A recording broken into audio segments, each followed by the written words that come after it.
All right, thanks for that, Joshua. Well, today honors the birthday of the most iconic civil rights leader in American history.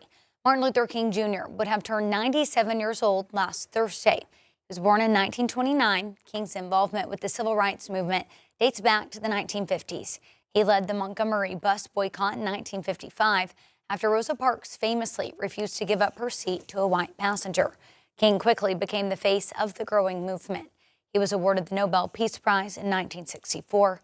The same year the Civil Rights Act was passed. King also spoke out against the Vietnam War in 1967. He was assassinated in Memphis, Tennessee the following year. Well, for more details on where to find local events honoring Dr. Martin Luther King Jr., text the letters MLK to 479-785-5000, that number right there on your screen, and I'll text you back with a link to those events.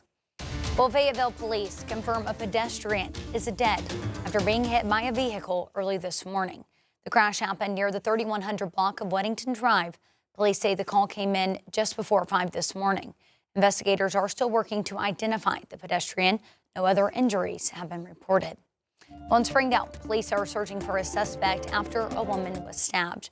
Police say they responded to a call on Sunday and found a woman with multiple stab wounds near Thrush Drive. She was taken to a hospital. Police have not released her condition as of yet.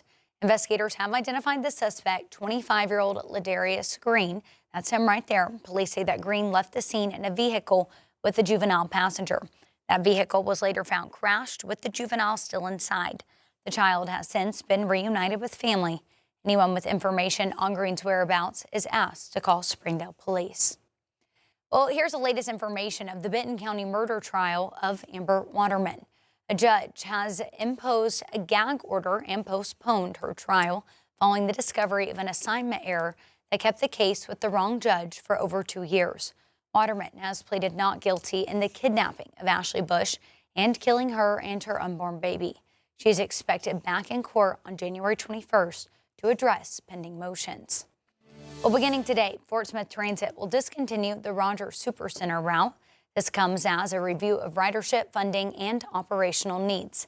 Access to destinations like the Social Security Administration, the Sebastian County Health Department, and the Western Arkansas Counseling and Guidance Center will be available through the Towson route. Well, President Trump is escalating the standoff with European allies over Greenland, threatening new tariffs on some countries that oppose his plan. The president has said the island is needed for national security, but European leaders say the sovereignty of the self-governing territory that's part of the Kingdom of Denmark needs to be respected. Natalie Brandt has more. A trade war is in no one's interest. European leaders are pushing back as President Trump doubles down on his push to acquire Greenland, issuing a new threat to impose tariffs of up to 25% on key allies, including Denmark, France, and the UK, until a deal is reached. Alliances endure because they're built on respect and partnership, not pressure.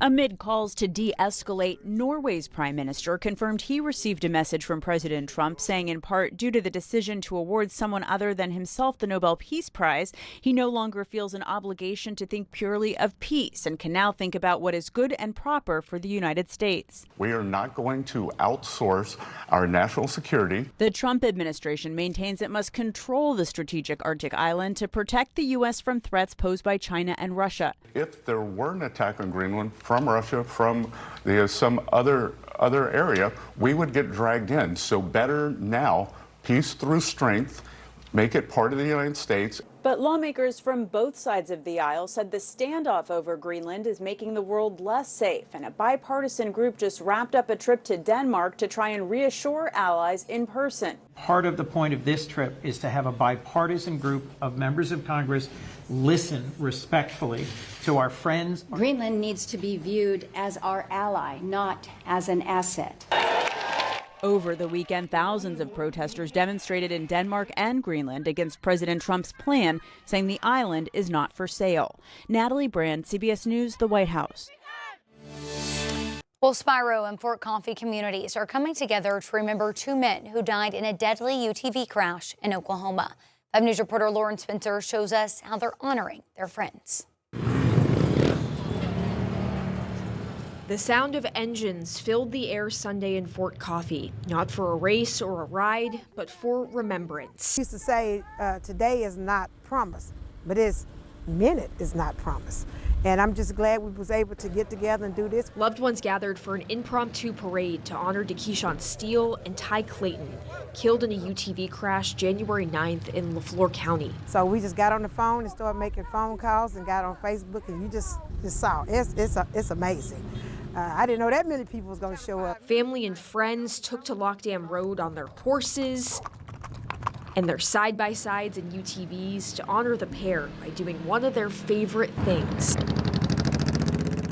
I was kind of the quiet one. Keyshawn was the mouthy one, the laughter, keep everybody laughing. Those who knew them say the loss is felt everywhere. Well, these men meant so much to the community. There isn't one house, one yard that they haven't been in, that they haven't been welcomed into. And finally, balloons were released into the sky.